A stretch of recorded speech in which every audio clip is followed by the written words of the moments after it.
எல்லாரும் எப்படி இருக்கீங்க? நல்லா இருக்கீங்களா? வாங்க நம்ம சத்துக்கள் நிறைந்த கேப்ப மாவு பிடி கொழுக்கட்டை, ராகி பிடி கொழுக்கட்டை எப்படி பண்ணுறதுன்னு பார்க்கலாம். 1 கப்பு அளவுக்கு ராகி ஃப்ளோரை வந்து ஒரு வெறும் கடாயில் சேர்த்துட்டு 1/2 கப்பு அரிசி மாவு 2யும் நல்லா பச்சை வாசனம் இதில் வந்து போகிற அளவுக்கு நம்ம வறுத்து எடுத்துட்டு இதை ஒரு தனியாக தட்டுக்கு வச்சிடலாம்.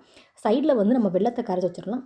ஒரு பாத்திரத்தில் 1/2 கப்பு அளவுக்கு தட்டுன வெல்லம், அது கூட 1/4 கப்பு அளவுக்கு தண்ணி, 3 டேபிள் ஸ்பூன் பாசிப்பருப்பு 10 நிமிஷத்துக்கு முன்னாடி தண்ணியில் ஊற வச்சு நல்லா வேக வச்சு எடுத்துருக்கேன். இப்போ நம்ம வறுத்து வச்சுருந்த அந்த மாவோடு அந்த பாசிப்பருப்பையும் சேர்த்துட்டு 1/2 கப்பு அளவுக்கு துருவின தேங்காய், அது கூட ஒரு 4லேருந்து 5 ஏலக்காய் சேர்த்து இதை வந்து நல்லா பொடி பண்ணி எடுத்துகிட்டு நம்ம கேப்ப மாவோடு சேர்த்துடலாம். பாருங்கள், சேர்த்தாச்சு. இது கூட கரைச்சி வச்சுருந்த வெல்லத்தை வந்து நல்லா வடிகட்டி சேர்த்துட்டு இந்த பதத்துக்கு நம்ம பிசைஞ்சு வச்சு இட்லி பாத்திரத்தில் கீழே தண்ணி ஊற்றி டைரெக்டாக தட்டு வச்சாச்சு. நான் டைரெக்டாக அப்படி அப்படியே வச்சிட போகிறேன். மாவு வந்து கம்மியான மாவு தான். 1 கப்புக்கு நல்லா ஒரு 15லேருந்து 20 கொழுக்கட்டை நம்மளுக்கு வருங்க.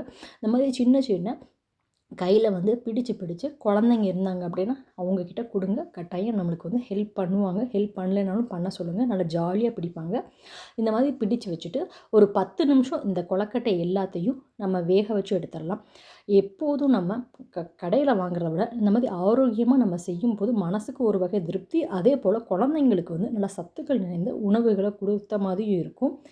கொழுக்கட்டை எல்லாமே நம்மளுக்கு இப்போ ஒரு 10 நிமிஷத்தில் வெந்துருச்சு. மூடியை ஓப்பன் பண்ணி பார்க்கலாம். நல்லா ஆவி பறக்க வீடே மணக்க கொழுக்கட்டையெல்லாம் சூப்பராக வெந்துருச்சு. இப்போ ஒரு தட்டுக்கும் மாற்றியாச்சுங்க. கொழுக்கட்டை பாருங்கள், பார்க்குறதுக்கு எவ்வளோ இருக்குது, இதாக கலர்ஃபுல்லாக இருக்குது பாருங்கள். எடுக்கும் போதே நல்லா பாசிப்பருப்போடு சூப்பராக இருக்குது. நல்லா பிக்கிறப்பே சொல்லவே வேணாம், அவ்வளோ ஒரு சாஃப்டாக இருக்குது. செம்ம டேஸ்ட்டாக இருந்துச்சு. எல்லோரும் என்ஜாய் பண்ணி சாப்பிட்டோம். நீங்களும் நல்லா இதே போல் செஞ்சு சாப்பிட்டு பாருங்கள். நம்ம பாப்பாவும் சாப்பிட்டுட்டு சூப்பராக இருக்குது அப்படின்னு சொல்லிட்டாங்க. என்னோடய சேனலை சப்ஸ்கிரைப் பண்ணாதவங்க ப்ளீஸ் சப்ஸ்கிரைப் பண்ணுங்கள், கமெண்ட் பண்ணுங்கள், ஷேர் பண்ணுங்கள். இன்னொரு வீடியோவில் சந்திக்கிறேன். பாய்.